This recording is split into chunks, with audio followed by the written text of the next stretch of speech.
오늘 하나님이 주시는 말씀 제목과 주제가 전도하는 교회입니다. 우리 그리스도인들에게 가장 위대한 사명이 있다고 하면 잃은 영혼을 예수 그리스도께로 인도하는 것입니다. 누가복음 19장 10절 주님 말씀 들어보죠. 같이 읽겠습니다. 인자가 온 것은 잃어버린 자를 찾아 구원하려 함이니라. 구약에서 다니엘의 고백, 다니엘 12장 3절 말씀, 지혜 있는 자는 공창의 빛과 같이 빛날 것이요 많은 사람을 옳은 대로 돌아오게 한 자는 별과 같이 영원토록 빛나리라.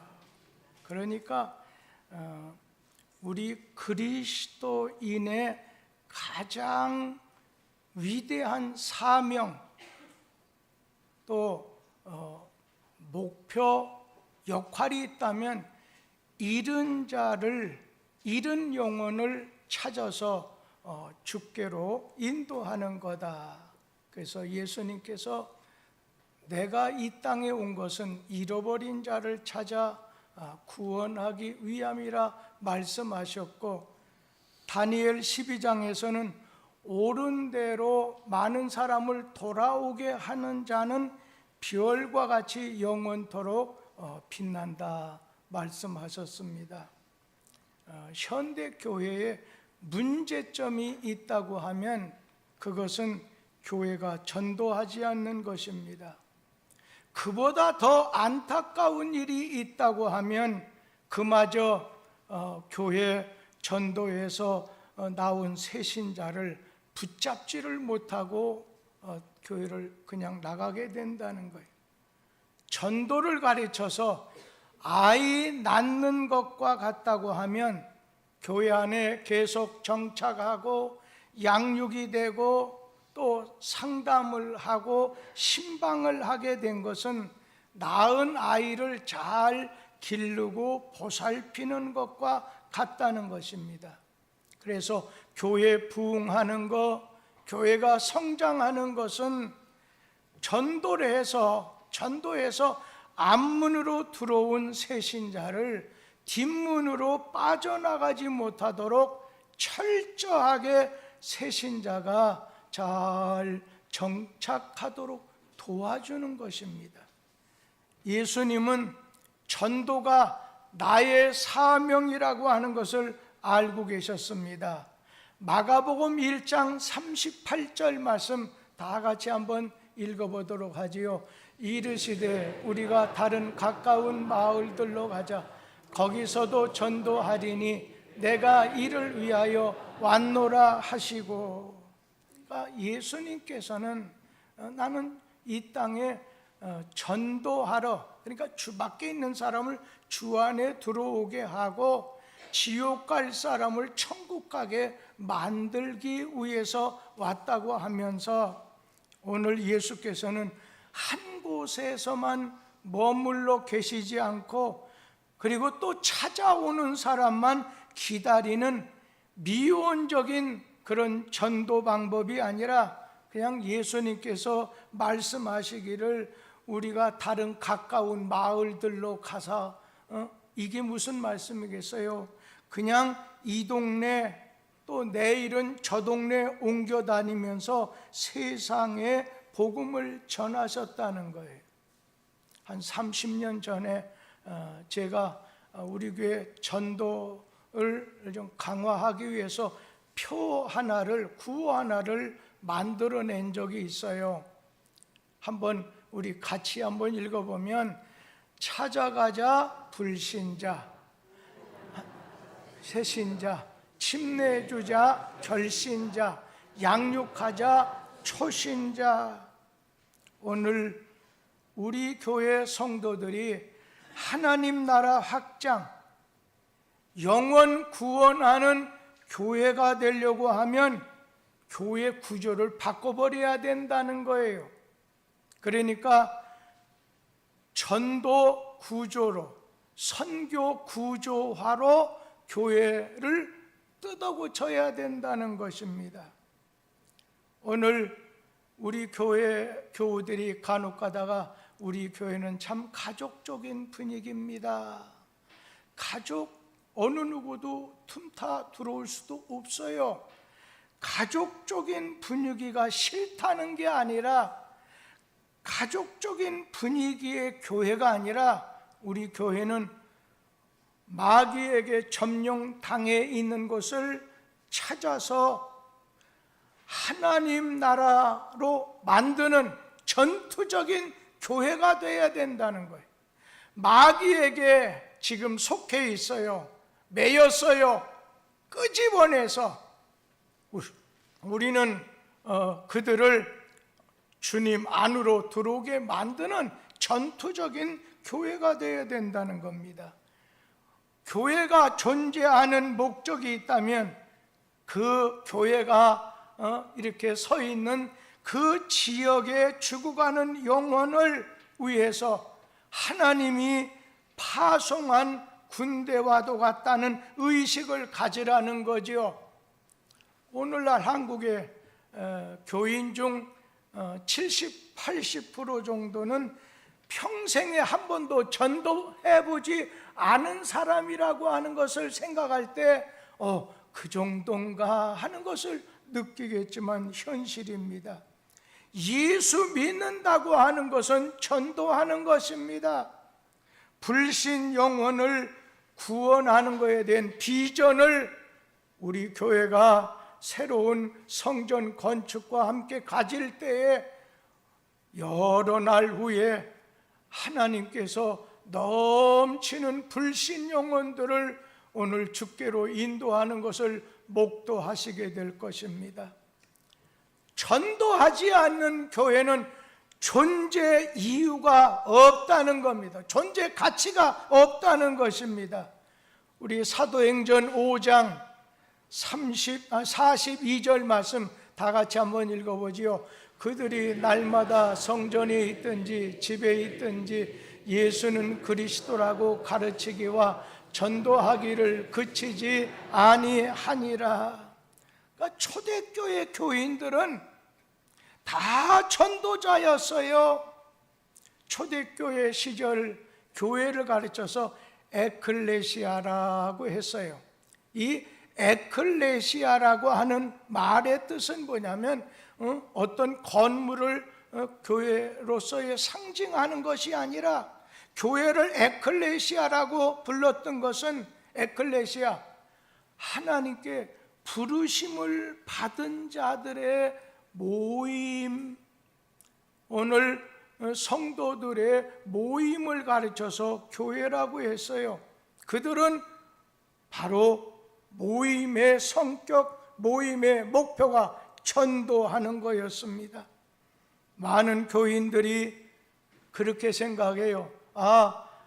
예배를 드리고 교회를 가르쳐서 기도하고 또 끼리끼리 모여서 친교를 나누다가 집으로 돌아가는 것이 교회 아니냐 생각하기 쉽지만, 그러나 교회는 본래가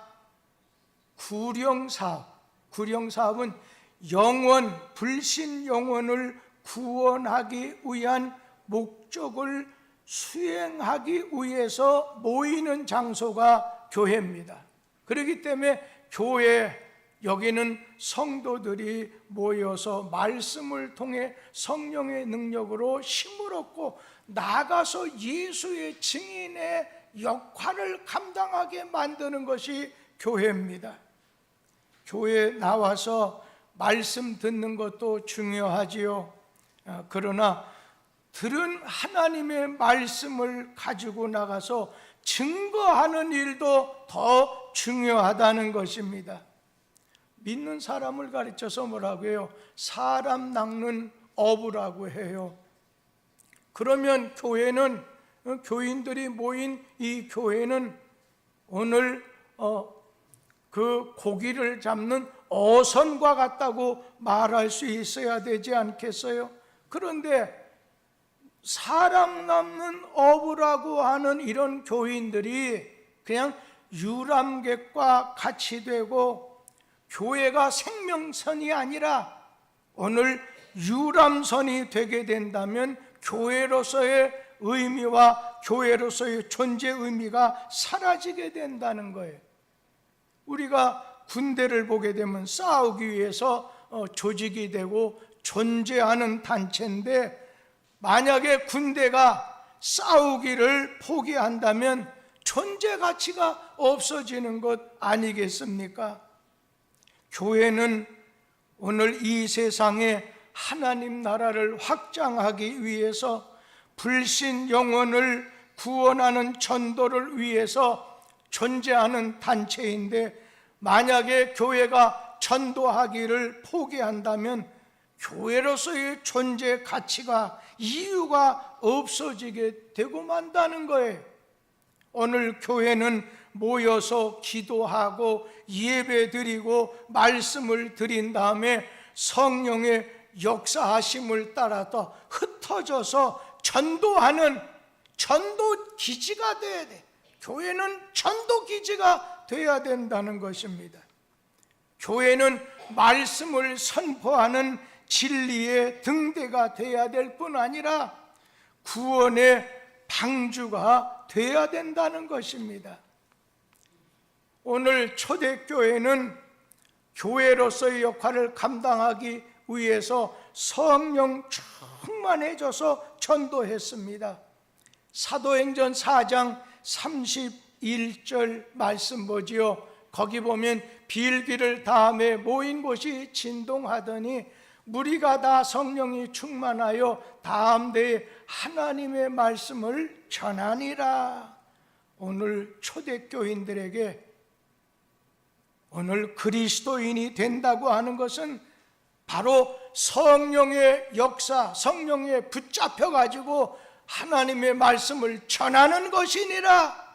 성령의 능력으로 무장돼서 맨정신으로 내가 전도하겠다, 선교하겠다 내려놓으라는 겁니다. 안 돼요.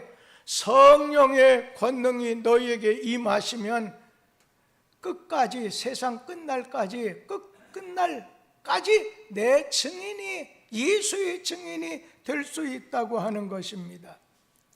오늘 이웃에게 복음 전하는 것을 아주 중요한 의무와 책임으로 알고 오늘 초대교인들은 전념했어요.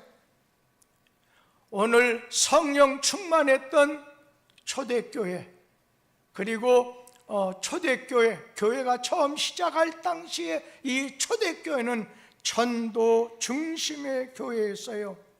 그래서 복음 전파를 위해서 먼저 모여서 기도하고 성령의 역사하심 따라서 흩어져서 전도를 했습니다. 먼저는 오늘 하나님의 어떤 뜻을, 또 하나님의 어떤 일을 시작하기 위해서는 먼저는 기도하는 거지요. 기도하다 보면 성령이 역사하는 거예요. 성령이 감동하는 거예요. 하나님이 힘을 주신다는 거예요. 그러면은 성령이 오늘 역사하심 따라 너는, 바울은 이방인을 위해서, 베드로는 유대인을 위해서 전도의 폭도, 장소도 말씀해 주시는 거죠. 초대교인들이 하나님께 기도할 때 불의 혀같이 오늘 이렇게 역사하는 것을 보게 되었을 때 초대교인들은 모이면 기도하고 흩어지면 전도하게 됨으로써 그냥 초대교회가 순식간에 아주 큰 부흥의 역사가 일어나게 됐습니다. 우리 한국교회도 예외는 아니에요. 오늘 이렇게 새벽에 기도하고, 이 기도 또 새벽만 아니라 부흥회 때 보면 간절히, 또 철야 때 보면 금요일 날 기도하다 보니까 성령의 역사가, 성령의 불덩어리가 떨어져서 우리 한국교회 곳곳마다 오늘 복음이 다 들어가서 세계에서 한국처럼 복음화가 이렇게 빨리, 이렇게 거대하게 일어나는 나라가 없다고 하는 말을 들을 수 있지 않았습니까? 오늘 초대교인들이 기도할 때 불의 혀 같은 성령의 충만함이 있었고, 그리고 기도할 때 임한 성령의 권능을 힘입어서 전도할 수 있었듯이, 뚝섬교회가 성령 충만하게 되었을 때 신자는 담대하게 전도할 수 있게 된다는 거예요. 오늘 초대교회는 오늘 성령 충만해가지고 전도하는 교회, 하나님을 기쁘시게 하는 교회에서요, 사도행전 2장 47절 말씀 함께 보지요. 하나님을 찬미하며 또 온 백성에게 칭송을 받으니 주께서 구원받는 사람을 날마다 더하게 하시니라.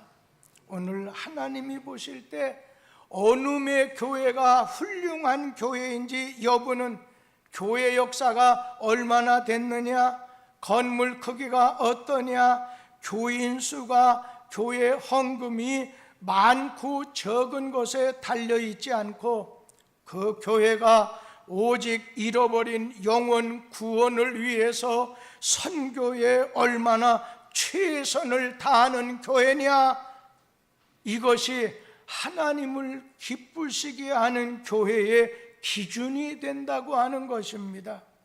교회가 아무리 크고 예산이 많다 해도 교우들이 전도하는 것을 이만큼 하면 됐지 않느냐, 새로운 사람, 좀 여건이 수준 차이가 나는 사람이 교회 들어오면 분위기만 흐릴 뿐이 아니냐, 이런 식으로 생각해서 신자들이 전도를 외면하고 만약에 현실에 안주하려고 하면 그 교회는 죽은 교회가 된다는 거예요.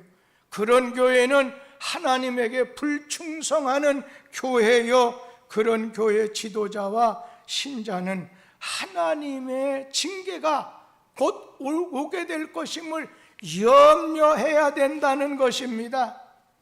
오늘 전도하는 교회는 하나님이 기뻐하시고 영혼을 살리는 교회입니다. 조금 허락만 된다고 하면 여기에 연연하지 마시고 십수년이 지났을 때 이거를 한 부 예배를, 두 부 예배를 드리고 난 다음에, 아니면 저쪽 건너집까지 그냥 성광웅 우리 집사님이 저 집 팔지 않는다고 했으니까 그냥 뚫어가지고라도 저까지 더 갔으면 하는 그런 마음이 듭니다. 한번 여러분, 제가 전도하는 교회는 이런 교회입니다 외치면 아멘 해주기 바랍니다. 전도하는 교회는 성령이 충만합니다. 활력이 넘치고 생기가 있습니다. 체험적인 신앙을 갖습니다. 신앙이 뜨겁습니다. 은혜가 넘칩니다. 교회 문제가 자연스럽게 해결됩니다. 신자들이 적극적 자신감을 갖게 됩니다. 성도들이 주 안에서 일치하게 됩니다. 성도들이 복을 받습니다. 전도하는 교회는 교회가 부흥하게 됩니다. 근데 반대로 전도하지 않는 교회는 초대교회 때 하나님이 성령의 능력으로 막 전도의 폭발적인 그런 역사가 일어나게 되었을 때, 오늘 초대교인들이 안일함에 빠져서 교회 안에 모여서 먹고 마시는 것으로 이렇게 일관하게 되었을 때에 하나님께서는 그들에게 오늘 폭탄을, 오늘 로마 사람을 통해서, 유대인들을 통해서 많은 어려움을 주게 됐던 것입니다. 우리 사도행전 8장 2절에서 4절 말씀 같이 읽어보지요. 경건한 사람들이 스데반을 장사하고 위하여 크게 울더라. 사울이 교회를 잔멸할세 각 집에 들어가 남녀를 끌어다가 옥에 넘기니라. 그 흩어진 사람들이 두루다니며 복음의 말씀을 전할세. 오늘 초대교회가 처음에 성령의 권능, 성령의 충만함 통해서 많은 전도를 했습니다. 시간이 지나게 되니까 그냥 우리끼리만 흩어지는 것을 두려워합니다. 그리고 나가서 전도하려고 하는 것에 대해서 게을러지게 됩니다. 교회 안에만 머물러서 은혜만 찾고 교제만 힘쓰려고 할 때 하나님께서는 아니라는 거예요. 내가 에클레시아, 내가 교회 성도들을 한 자리에 이렇게 모여놓은 것은 여기서 성령의 능력, 기도하는 중에 성령의 능력을 받아서, 그래서 오늘 성령이 이끄는 대로 나가서 전도하게 하려고 하는 것이 내 의중인데, 그것을 너희들 어겼다 해서 초대교회 심판했던 것처럼 지금 우리나라도 그런 우리는 영적인 눈으로 볼 때 조금 어둠의 영이 역사하는 걸 보고 있지 않습니까? 오늘 우리 사도행전 8장 4절에 있는 말씀처럼 사도 외에는 다 유대, 사마리아 모든 땅으로 흩어지고 말았어요. 흩어진 초대교회 교인들이 두루 다니면서 복음의 말씀을 전할 때 오늘 그들이 가는 곳에서 병도 낫게 되고 기쁨의 역사가 일어났어요.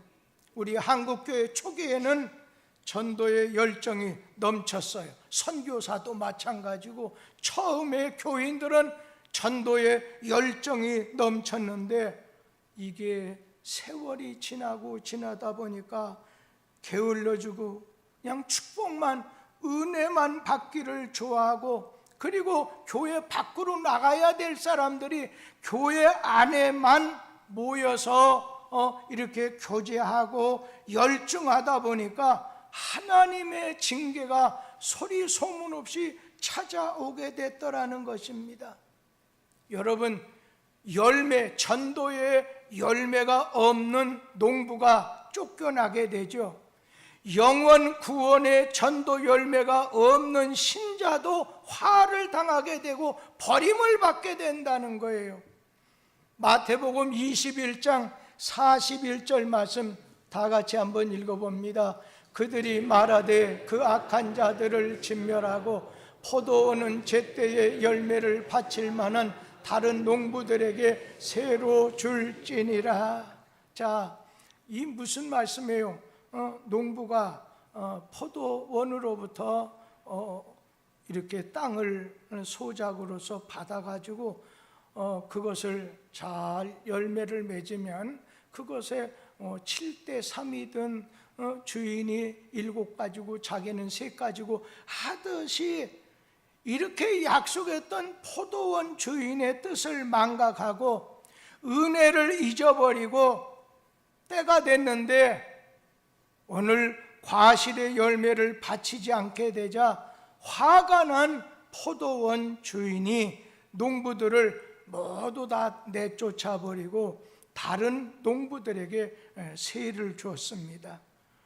전도도 등한히 해서 영원 구원의 열매가 없을 때는 주인이 농부를 징계하듯이 여러분을 불러낸 것이 잃어버린 자를 찾아서 예수께로, 주 안으로 오늘 천국 알곡창고에 미루라고 했는데 그러지 않으면, 전도하지 않으면, 열매가 없으면 교회 주인 되신 하나님의 징계가 있음을 염려하라는 거예요.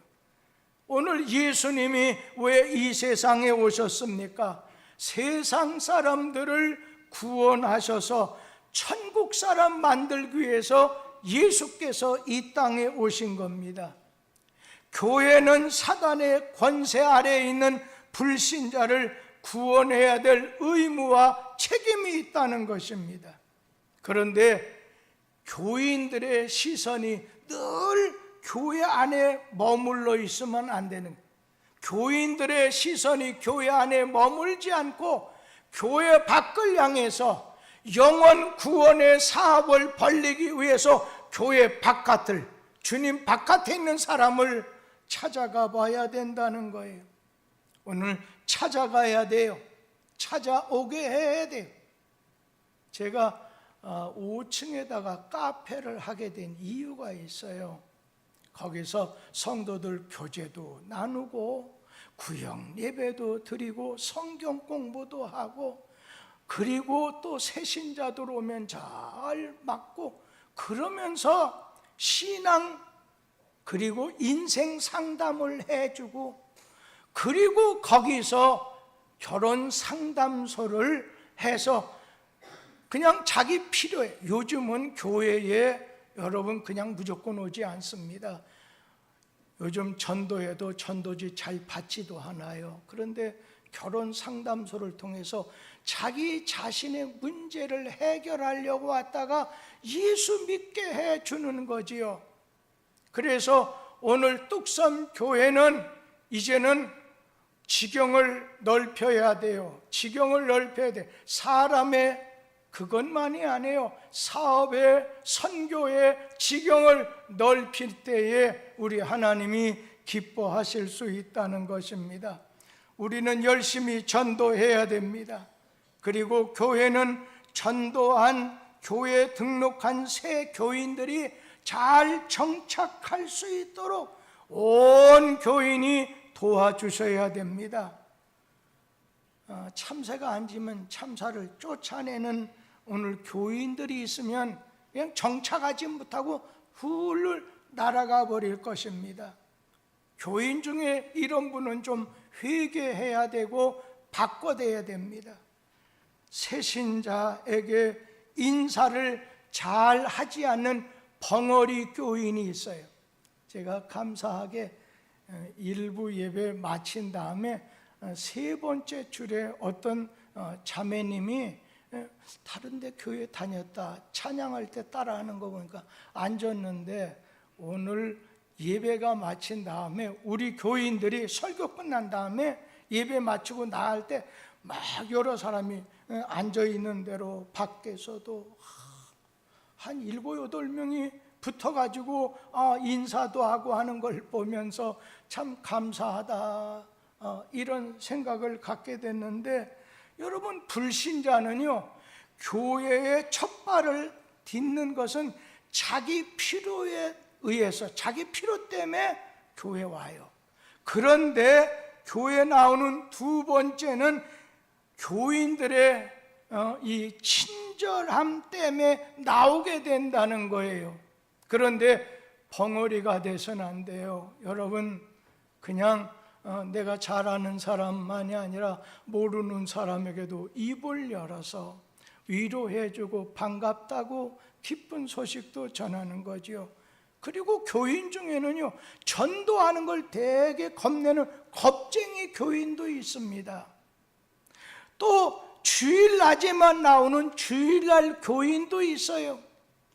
교회 생활에 어색함을 느끼는 새신자를 무시하는 아주 텃세 놓는 그런 교인도 있습니다.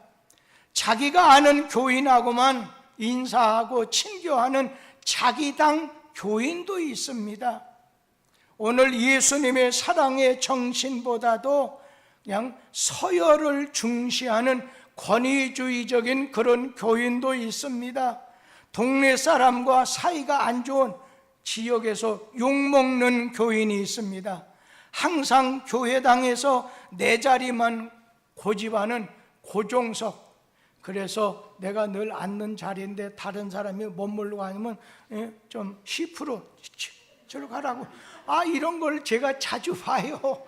아니, 나쁘다는 건 아니지만 그분이 새신자일 때는 그렇게 하지 마시고 그냥 앉으시라 해서 잘 오늘 도와줘야 된다는 얘기예요. 그런가 하면 봉사는 싫어하고 축복만 받기를 원하는 이기적인 교회, 자기 아내나 가족을 따라서 억지로 교회 나오는 억지로 교인들도 있어요. 먼저 나와서 뭐래?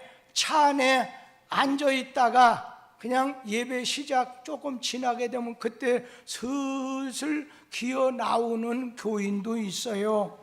큰 소리 쳐서 불안을 주는 불황당과 같은 그런 교회도 있어요. 이런 분은 교회의 성장을 가로막게 된다는 거예요. 그 중에 내가 하나라도 들어있다고 한다면 오늘 이후부터는 내가 교회 성장을 가로막는 사람이 돼서야 되겠는가 한 번쯤 생각해야 돼요. 오늘 교회 첫 발을 디딘 등록한 사람이 교회 나오다 보니까 모든 매사가 생소해요. 이질감을 느껴요. 예배 오늘 적응을 못해서 여기도 내가 있어야 될 자리가 아닌가 보다, 그렇게 해서 포기하게 만들면 안 된다는 거예요. 새신자가 교회에 뿌리 깊이 내리게 하는 작업이 도와주는 것이 있어야 된다는 거예요. 그래서 우리는 예전에 교회적으로 바나바 사역이다, 새신자가 정착하는 사역이다, 이런 여러 가지 그러한 운동도 일으켰던 걸 기억할 거예요. 오늘 교회에 나왔더니 위로가 있어요, 칭찬이 있어요, 화목한 분위기가 가득해요. 그냥 무관심이거나 무시하는 그런 풍토가 아니라는 거예요. 성경에 바나바라고 하는 분이 사도행전에 나오는데 오늘 그분은 안내해 주는 사람이에요. 다른 사람을 잘, 사울, 바울을 유대인 지도자들, 교회 지도자들에게 잘 안내하고 소개해 줬어요. 그리고 이 바나바라는 말의 뜻은 위로자라는 거예요. 위로를 잘 해주는 사람이에요. 그리고 말하는 것이 권위가 있는 거예요. 교회 분위기를 언제나 따뜻하게 이끌어가는 사람이, 이 사람이 전도하는 교회, 부흥하는 교회, 건강한 교회를 만들 수 있어요. 그리고 제가 예전에 그렇게 말했던 것이 기억나요. 새신자가 이렇게 왔다면 예배 마친 후에 그 10분간만큼은 아무리 늘 가깝게 몇십 년 가까이 지냈기 때문에 그냥 나도 모르게 자석처럼 따라가게 될런지 모르지만 새신자를 절대로 예배 마친 다음에 10분간만큼은 혼자 있게 하지 마세요. 여러분, 그렇게 말했더니 그냥 교인들 좀 죄송하지만 그냥 목사님 말씀하세요, 내가 듣기만 하겠다, 잘 안 하시더라고요. 우리 교회가 진정으로 주님의 교회, 하나님 기쁘게 하는 성령 충만한 전도하는 교회, 잘 양육하는 교회가 되려면, 부흥하는 교회가 되려고 하면 무엇보다도 우리는 새신자를 외롭게 홀로 그러다가 밥 먹으러 가야 되는데 어디로 가야 되는지 이런 거 아무것도 모르다가 몇 번 시도했다가 여기는 내가 있을 교회가 아니고, 오늘 온 교인이 성진교회 집사라고 하더라고요. 나중에 누가 얘기를 하더라고요. 그러니까 목사님 관심 가지지 마세요.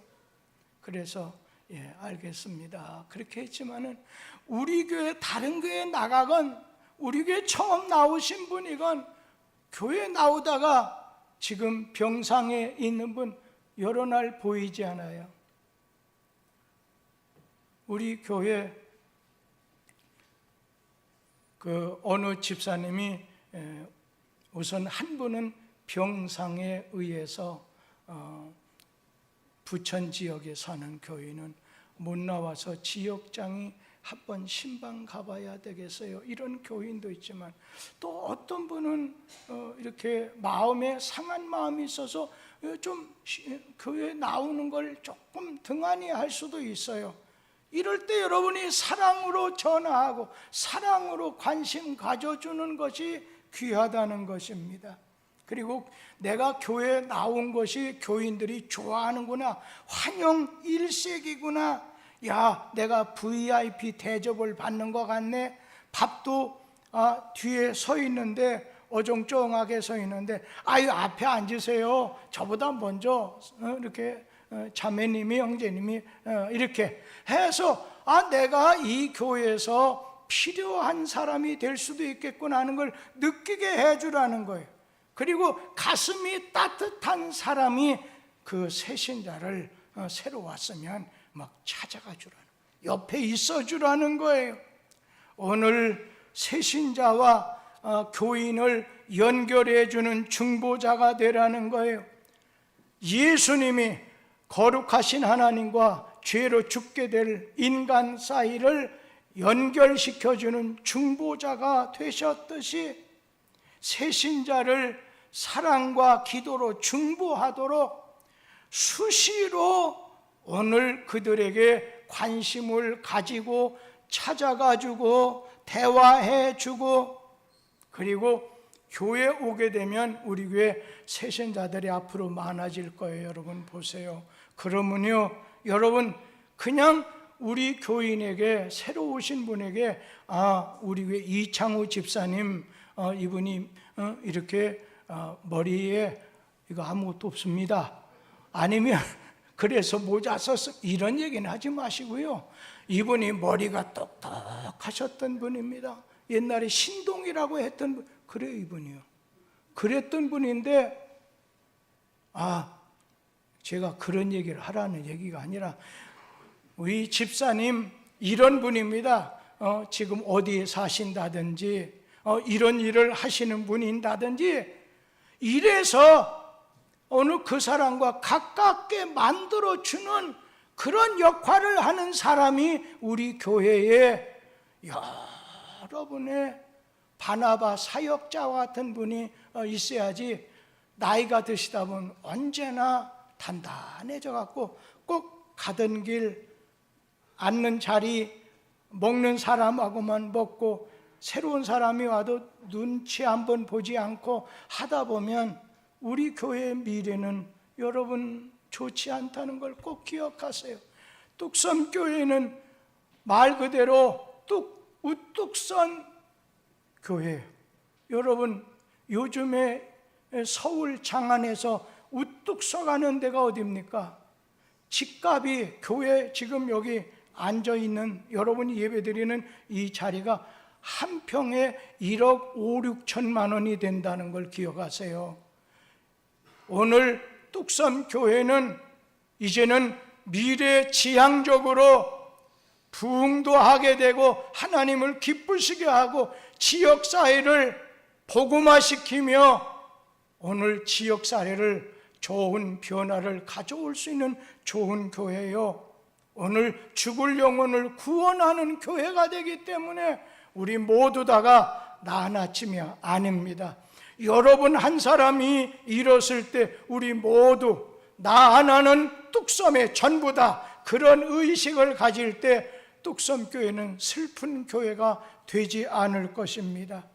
오늘 인도하신 분은 새로 오신 분을 새로 교회에 오게 해서 오늘 그 사람을 전도해서 교회에 오게 되면 그 사람을 정착할 수 있도록 잘 양육해서 그들로 하여금 또 다른 제2의 내가 만들어질 수 있도록 수고하는 것이 필요하다는 것입니다. 그런 말이 있어요. 인생의 방황은 하나님을 만나면 끝나고 신앙의 방황은 좋은 교회를 만나면 끝납니다. 그런데 여기다 하나 덧붙인다면 교회 생활의 방황은 좋은 신앙의 멘토를 만나면 끝납니다. 바로 당신이, 여러분이 바로 그 사람이 될 때 뚝섬교회는 좋은 교회, 건강한 교회, 위대한 교회, 거룩한 교회가 될 줄 믿습니다. 기도하겠습니다.